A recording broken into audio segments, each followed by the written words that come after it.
23مین دور عروسی دسته جمعی از سوی باشندگان ولایت غزنی برگزار شد. برگزار کنندگان این برنامه هدف از برگزاری این عروسی را از بین بردن رسوم ناپسند و کاهش هزینه های سنگین ازدواج عنوان کرده می افزایند که در این دور 11 زوج اشتراک کردند. هدف ما همیه که جوانای ما در بیرون نروه، جوانای ما در می خاک کلان شود، در می خاک خدمت کنه، مثل شماهای خدمتگزار صادقی از می خاک باشه، خصوصا شهر صنایع غزنوی که ما افتخار از کشور و از شهر داریم.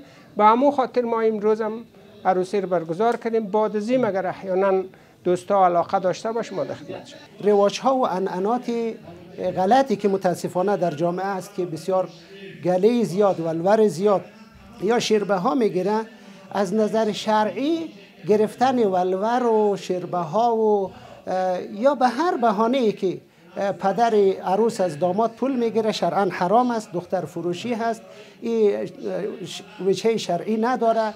اشتراک کنندگان و زوجهای جوان از برگزاری این برنامه ابراز خوشحالی کرده میگویند از این که میتوانیم بدون قرض و مصارف گزاف زندگی مشترک خود را آغاز کنیم برای ما یک نعمت بزرگ است. آنان امیدوارند چنین مراسم های در آینده هم برگزار شود تا دیگر جوانان نیز بتوانند ازدواج کنند.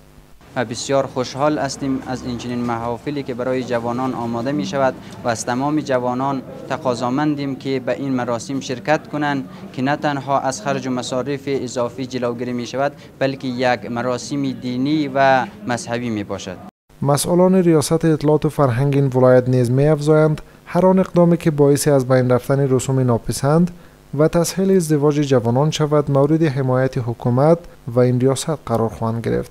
غزنی اطلاعات فرهنګ ریاست به انشاءالله په دې هڅه کې تر څو د بیځایه مصارف او اسراف او ځینې داسې رواجونو چې هغه له شریعت سره او د مقتاسي د ټولنې له اصولو سره په ټکر کې وي انشاءالله د هغې مخنیوی به کوي او د هغو رواجونو چې هغه ښه وي او د مقتاسي له پخواني دود او دستور سره ښه موافقت ولري د هغې په لا پراخوالي او عامه پوهاوي کې به انشاءالله همکاري کوي.